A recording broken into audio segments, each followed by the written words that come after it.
Iraki isenyuka ni iyihe?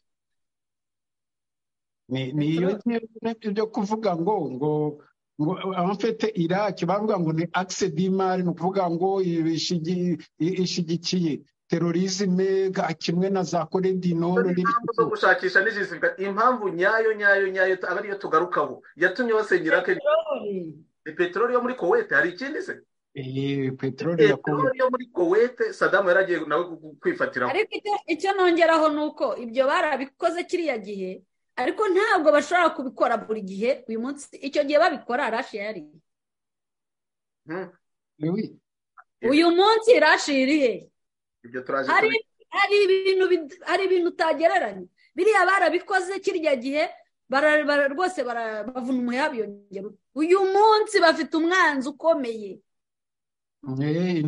intambara ya Ukraine na OTAN nayo n'indi ntuza yahinduye ordre mondial. ni ukuvuga ngo nemeranywa na Mwemayire ko ubu ngubu ntabwo Ubufaransa nta kapasite, sinavuga ngo ngwikize, nta ngufu bifite ari appui polidiplomatique muri Loni, kereka habaye resolution, kandi iyo resolution ntishobora guhita kubera ko Uburusiya bwayibangamiye. ntabwo byakunda nk'uko byakunze kuri Gaddafi muri 2011. reka tuvuge ko, reka tubyumve, oya birashoboka resolution bashobora kuyifata, Uburusiya ntiwishyikire n'Ubushinwa ntiwishyikire, abasigaye bagakora icyo bashaka. ibyo birashoboka, ariko bagiye babigenza kugeza ubu. ariko hari akantu Mwemayire acotsemo ati ntitubare ibyabaye muri 2003 basenya Iraq, ngo twongere tubibare basenya Libya ejo bundi. hagati aho hari ikintu cyahindutse gikomeye, hari indi puissance yazamutse. Joseph bishyizeho izina uti intambara yo muri Ukraine n'Uburusiya hari done yahinduye zikomeye cyane. reka tuze tubirebe tubiganireho nabyo. ariko mbere na mbere Ubufaransa bwo ntibwahara ziriya nyungu, ahubwo burakora iki? ese burarwana directement? mbere yuko tujya kureba ibyo muri mu Burusiya, nta zindi nzira Ubufaransa bwanyuzamo kandi ibintu ntibihinduke mu by'ukuri. buriya bafashe ubutegetsi bakabuvaho cyangwa uriya agasubiraho butarwanye directement, nta yindi nzira ishoboka. inzira ihari banari kugerageza ni uko bari kubwira iya communauté économique des États de l'Afrique de l'Ouest ariyo bita CEDEAO, ngo CEDEAO igomba ngo gufatira ibihano, deja ibihano économique Niger byakwanga bayihaye na ultimatum y'icyumweru 7 jours. ngo niba Niger idashubije uriya mu perezida itarotaburishije ordre yo kugarura ubutegetsi ku mahoro, ngo bagomba kuyitera mu buryo bwa gisirikare. ariko CEDEAO rero havutsemo ikibazo, CEDEAO iri divise, nayo ntabwo bishoboka kurwana. hari ibihugu bitari kubyemera, deja nka Mali na Burkina Faso na Guinée Conakry byarangije kuvuga bati CEDEAO nitera militeroma Niger turarwana. hasigaye Nigeria nayo politikoma iri divise, n'abasirikari ba Nigeria ntabwo bemera iyo resolution yo kurwana par force. twumve harimo bibiri uvuze. haravuga ko hari ini batterie de sanction, hari ibihano zo mu rwego rwa politike n'urwego rw'ubukungu byarangije gufatwa no kuvugwa, hakaba no kurwana direct. turi kubona ko biri kugenda bizamwe amakakama, ubwo turaza kureba icyo bisobanura. ariko se biriya bihano muratekereza ko hari icyo byamara kuri Niger cyangwa ntacyo?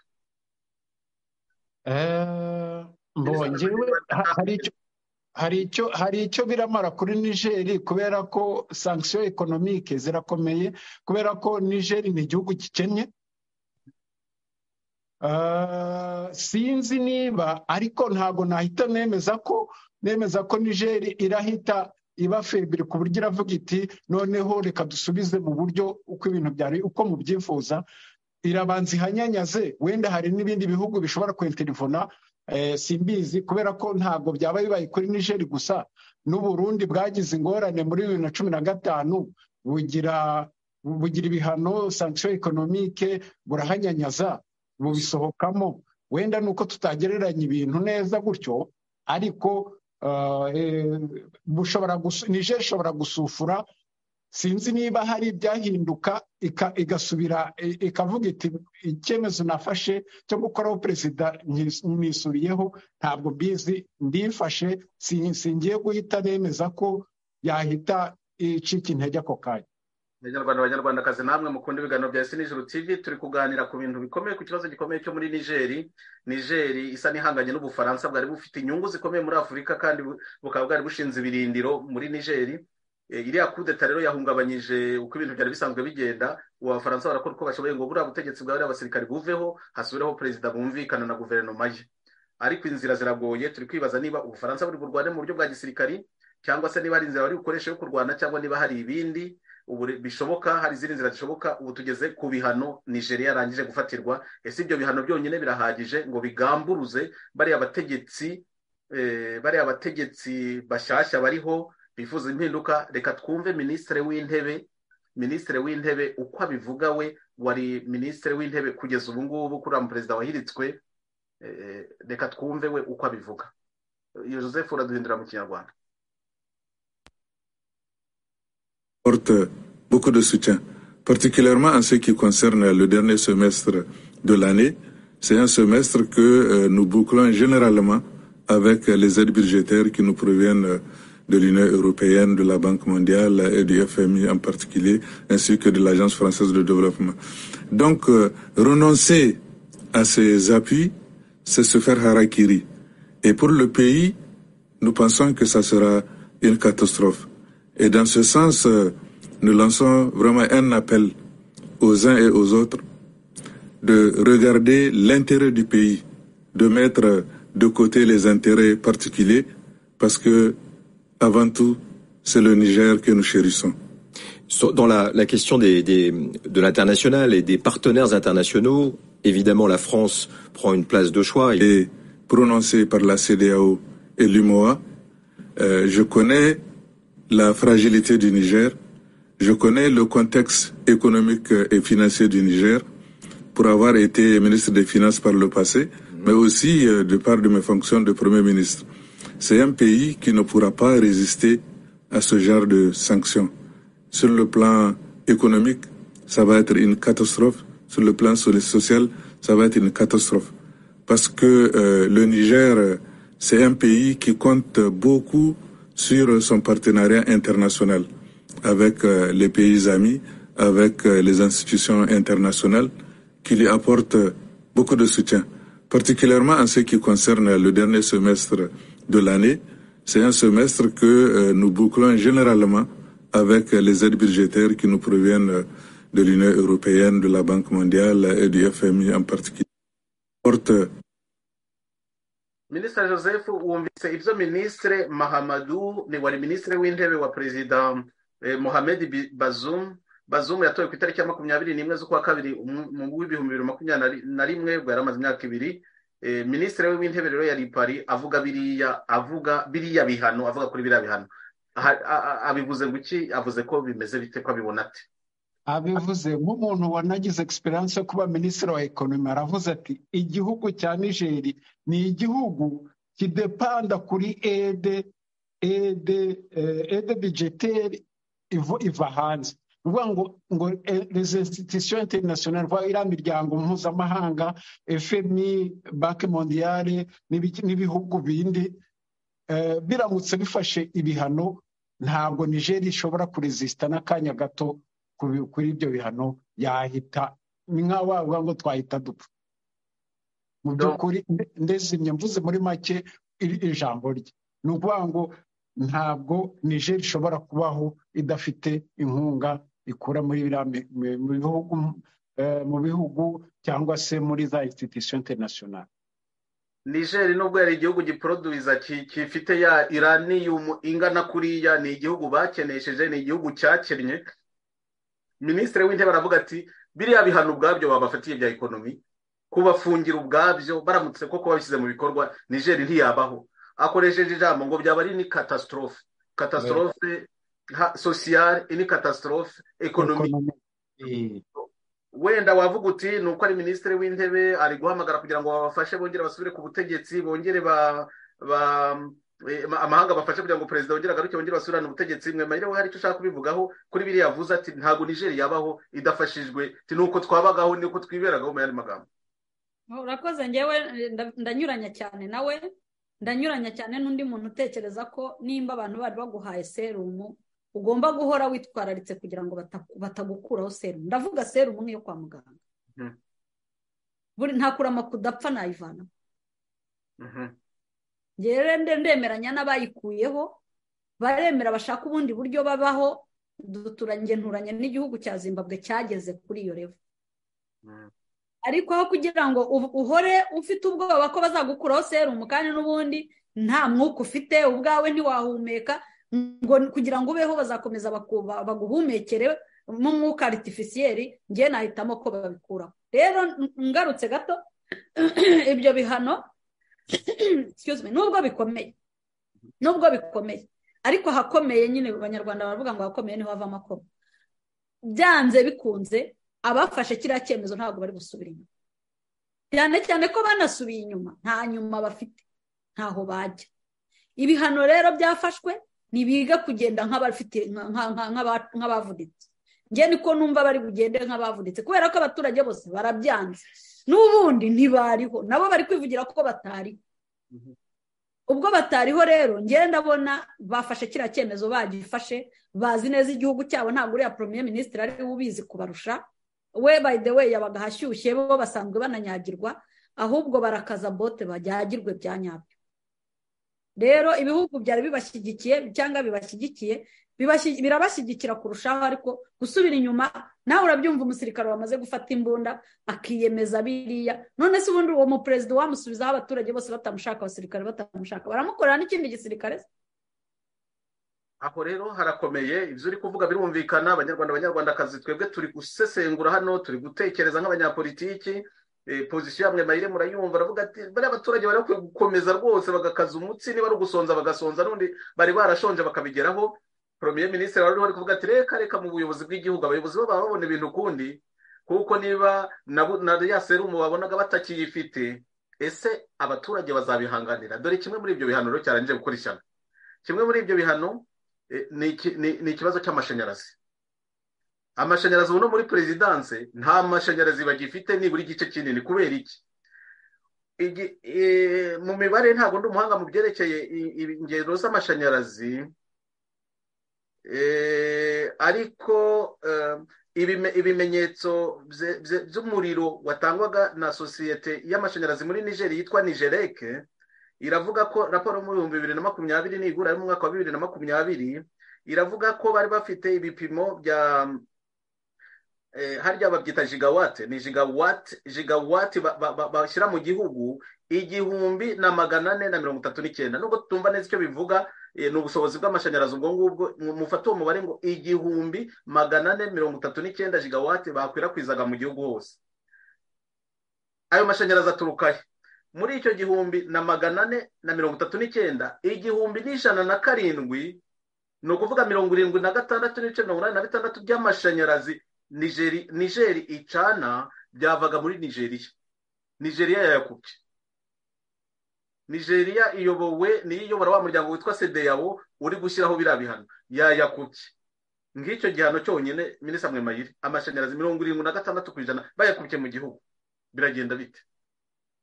Urakoze. Bayakubye mu gihugu, ntago wahita usubira gupfukama no guhakwa kubera ko bayakubye. Ugomba kwiga ejo bundi nari mu kiganiro mvuga ni n'ibyo bifaranga babitwike basubire kuri barter trade. Nicyo njye n'uyu munsi ndahagaze nemeza ko bagomba guhagarara bakashima bagahangana n'ikibazo uko kimeze.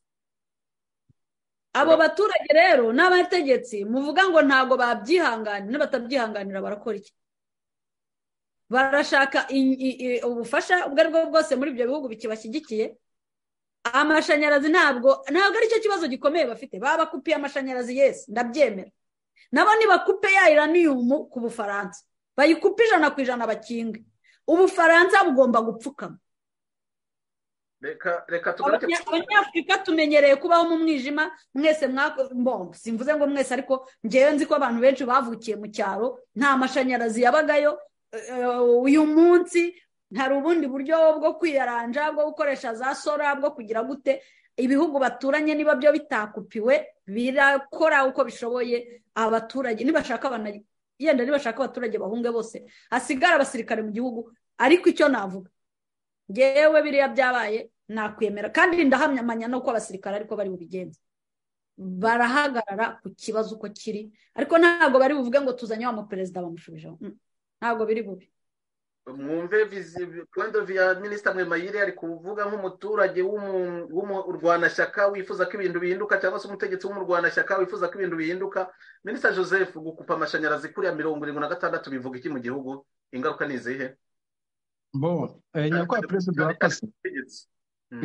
urakoze mu by'ukuri hari aho nemeranywa na Mwemayire ni uko bariya ba pucisite ntabwo bajya gukorera puci, nabo bari bamaze iminsi babireba ku bindi bihugu. Barebye Mali, ni abantu babaye muri kontekisiti imwe ya kolonialisme y'Ubufaransa bwari bwapfukamyeho n'ibiki byose bareba. Kandi ntabwo Mali nayo yari ikize, ntabwo Burkina Faso nayo yari ikize. Nabo rero baravuga bati sanction économique turazihambiraho, baratufungira amazi n'umuriro, ariko turagerageza kubaho. Ntabwo njye simpamya ko ibi bihano biratuma abapucisite bavuga bati oya umunsi wa mbere cyangwa ukwezi kwa mbere cyangwa amezi 3 ya mbere bati turananiwe turagiye. Oya, ntekereza ko barakomeza niba ari ukuri ni ugushinga iryinyo ku rindi, bakagerageza kuresista mpaka batisubiyeho, kubera ko Ubufaransa nabo bari hagati, sinavuga se gutya, ntabwo basubira inyuma. Ngewe ndi kubona aho nemeranywa na Mwemayire, barakomeza bihagarareho mpaka, kubera ko niba ni naho ikibazo ibintu bigiye kugaragarira. Wenda turaza no kubivugaho. Turavuga tuti hari ibihugu byamaze kuvuga biti twebwe niba Ubufaransa niba ushaka cyangwa se CEDEAO niba shaka ko intervena militairement turarwana. Ni ukuvuga ko nubwo nabyo bikenye, ariko bishobora no kwintervene ekonomikoma n'ibiki byose. Wenda n'ibindi bihugu soutien économique ishobora guturuka impande zose. Ubushinwa wenda ntiburazamo, kubera ko ubu hari bloke za West na Est, ni nkaho byagarutse amfete. Ubu ntuza tumeze nkaho turi muri guerre froide. Ubu ni nkaho neza byagarutse. Ni ukuvuga ngo ngewe iriya gente militeri yakuyeho ubutegetsi ntabwo bifite, irashikamye. Nibashake bayifungira umuriro, biragoye kwa perezida rumbajije ikibazo direct uti none ko 76 by'umuriro wacanwaga muri Nigeri babikupye. Mu by'ukuri igihugu kiri mu kizima. Nuvuga ko nta nganda ziri gukora, na presidence uvuze ko itari kugera, bagiye gukorera ku tutadowa, ariko nanone ntibisubireho. Nuko nkuko ndi kubibona aho ngaho. Icyumvikana abanyarwandakazi mutwumva nuko ibihano bavuze kuri premier ministre abivuga. Nubwo Mwemayire yavuze ati we yarahashyushye, kandi nibyo. Donc ibihano babafatiye ni ibihano bikakaye cyane, ko ingana ntiziri gukora, amazi barayaza kuyabura, hari igihe kiza kugira abantu babashe no gusharira telefone. Ni ibihano bikomeye, ni ibihano bikomeye. Ubutegetsi buriho rero, ikibazo kiriho kandi gikomeye, niba bashaka kugera ku mwisho y'ibyo bifuza nk'uko turiho tubivuga, bakihanganira biriya bihano n'ingaruka zabyo, baragomba gushyigikirwa n'abaturage byanze bikunze, kuko n'ushaka kubahirika naho ahera. Muribuka icyo ubutegetsi bumaze mu gihugu. Ubutegetsi bumaze ni ugutanga biriya bari gukupa, ni ugutanga amazi, ni ugutanga amashanyarazi, ni ugutanga amashuri, ni ugutanga imihanda, ni ugutanga ibitaro, ni ugutanga.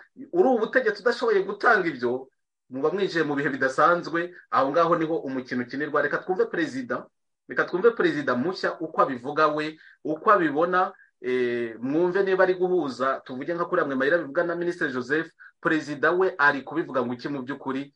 Araje abitubwire mu magambo makeya, hanyuma Minisitiri Joseph aradufasha kongera kubishyira mu Gifaransa, twumve bo uko bari kubibona. Kari agatsiko, reka tukita agatsiko kafashe ubutegetsi hariya, bo barabibona bate? Nigériennes, Nigériens, mes chers compatriotes. C'est donc le moment, par devoir de vérité, de vous dire que les semaines et les mois à venir seront certainement difficiles pour notre pays.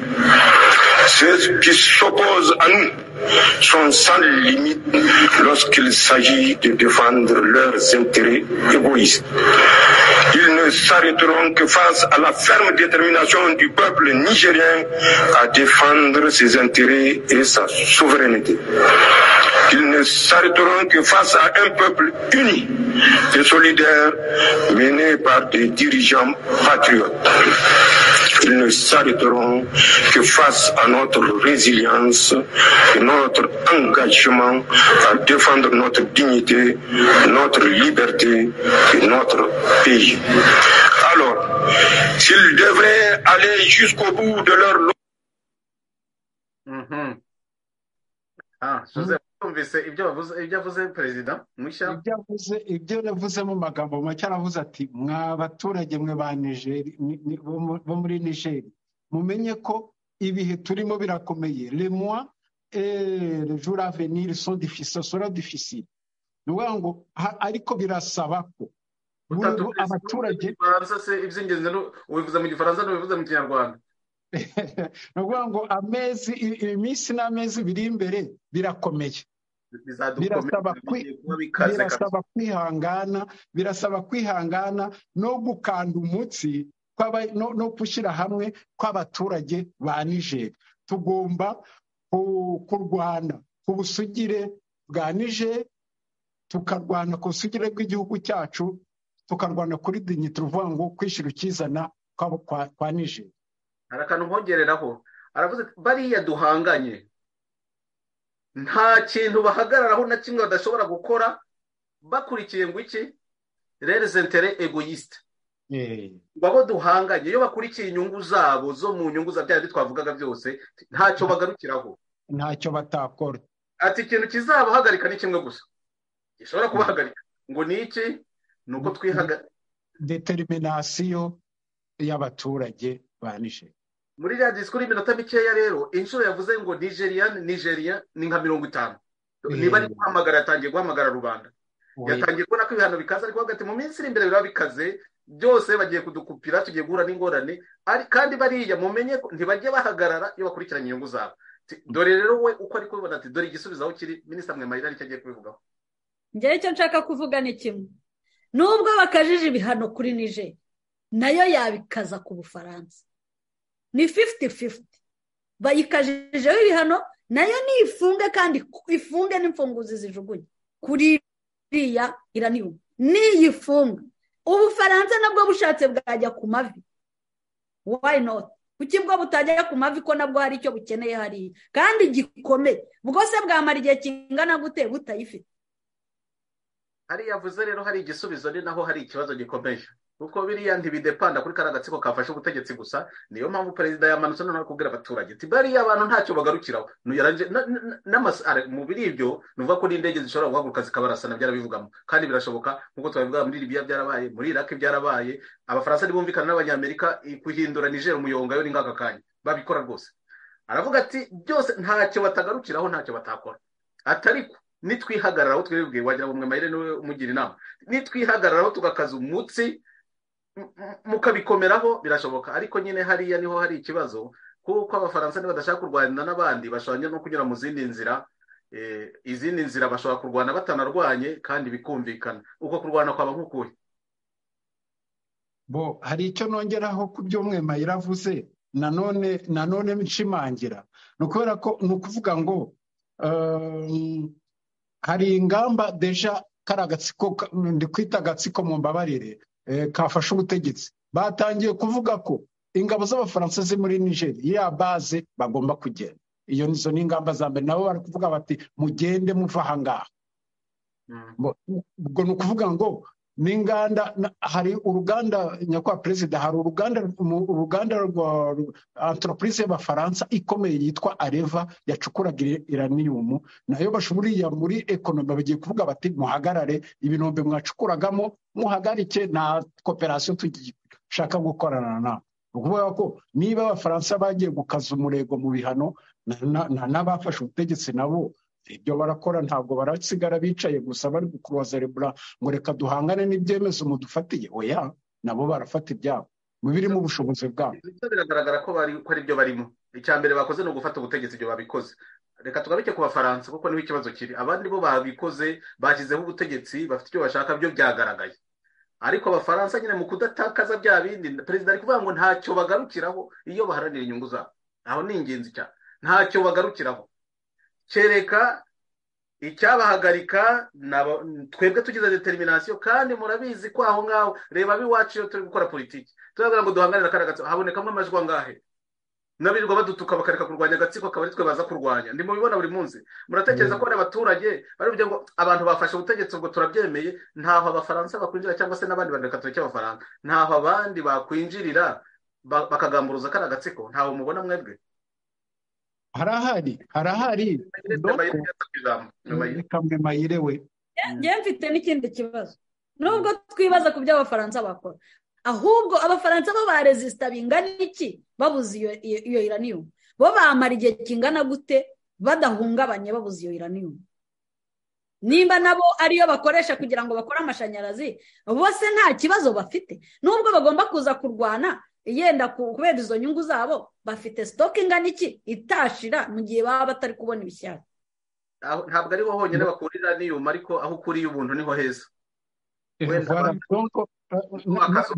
Bakagira bate wenda ariko ni nako babivuga. Reka tugaruke kuri kariya kantu nyabone ntituhate, kuko ikidushishikaje ubu ngubu Abafaransa bo bazirwanaho, ariko nyine perezida arabivuze, iyo baharanira les intérêts égoïstes. Mwumva icyo bishaka kuvuga? Abafaransa uranium bayikura n'ahandi, bajya kuyigura n'ahandi, ariko ibyo ntibiri darere intérêt, ntabwo ari intérêt yabo. Intérêt yabo nuko babona uranium n'Abanyamerika hariya, niho kibazo. Kandi perezida arabizi, ari kuvuga ati ntacyo bagarukiraho. Hariya icyanzu bashobora kubona wenda badahagurikije indege ngo zive muri Amerika cyangwa zive mu Bufaransa, ntahahari. Bareba muri abanyapolitiki, iyo wafashe ubutegetsi bwawe buba butarashinga n'imizi, nyine buba butaragira ishingiro bigaragara ngo uvuge ngo abaturage urababwira bakumve, ntacyo burabereka ngo banakwemere bagushyigikire. Bariya bafashe ubutegetsi ntibari andanje imbere y'abaturage, bari kuvuga ko baburanira abaturage, bo ntaho mubona abandi bashobora kwinjirira, ndetse ahubwo bikabagora. Mva nyakubahwa perezida, nsubije directement icyo kibazo cyawe, hari desha n'inzira Abafaransa batangiye kugerageza. Inzira ya mbere ni ukudiviza abasirikari, kuko bariya bakuyeho ubutegetsi ni pariti y'abasirikari, ariko bari kuvuga ko Abafaransa batangiye kwinjirira abandi basirikari kugira ngo biyopoze kuri bariya bahangane, nk'uko muri Sudani hari abajenerali babiri bamaze iminsi bahanganye.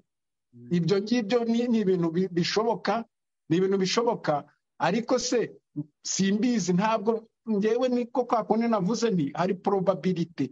Ibintu byose ndi kubishyira muri probability, kubera ko ndi kuvuga nti ibyo Ubufaransa burimo butekereza byo ese burabihira, simbizi, ntabwo mbizi. Kuki Abafaransa ubona bafite inzira yo kuba bakwinjirira bari abasirikare bakanabateranya? Kubera iki? Kubera iki babishobora? Ni ukubera ko biriya bihugu bimaze imyaka bikoronijwe. Navuga bikoronijwe, Abafaransa bamazemo imyaka myinshi, barinjiye muri politike interine, barabazi neza, bazi point fort na point faible zabo barazizi. Komereza mu gisirikare nicyo uri kuvuga. Mu gisirikare rero nibo bagitoza, nibo bagifinansa, nibo bagira gute, bafitemo amashuri. Nabo babigishije n'uriya mu perezida urimo, ahubwo yize no mu Bufaransa. Iyo nzira iracyashoboka. Hari ahandi muzi iyo strategy, mu yandi magambo hari ibyo tujya tubona iwacu wenda babona bishoboka hariya.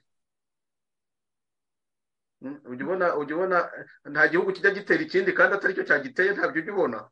Cyane rwose, kuko intambara ziri iwacu, tuvuge muri Congo, ntabwo mu by'ukuri ntabwo kinigi mashine ifite ubushobozi bwo kujya muri Congo, iriyo kubera inyungu z'abantu, iriyo kubera abayituma. Ni impamvu rero n'ubundi hariya muri Niger bashobora kwaduka intambara, ari Abafaransa bavuze bati twebwe ntiturajya kurwana, ariko turabaha ibikoresho na mwaye zose zishoboka, mugende mu Rwanda. muteze akaduruva na kiringi mashine na n'ubu ntivuga ko iri no muri Congo, ntabwo ivuga ko iri muri Congo. Kuki itavuga se ko iri muri Congo? Ivuga ko ari abanyekongo bari kwirwanira ubwabo, ariyo yaremye. Ntituri dutangaze mu gihe tureba za senariyo zose zishoboka, mu kanya gato wajya kubona ukabona havutse umutwe hariya urwanya kari agatsiko, cyane cyane ko kari agatsiko, reka tukita agatsiko ariko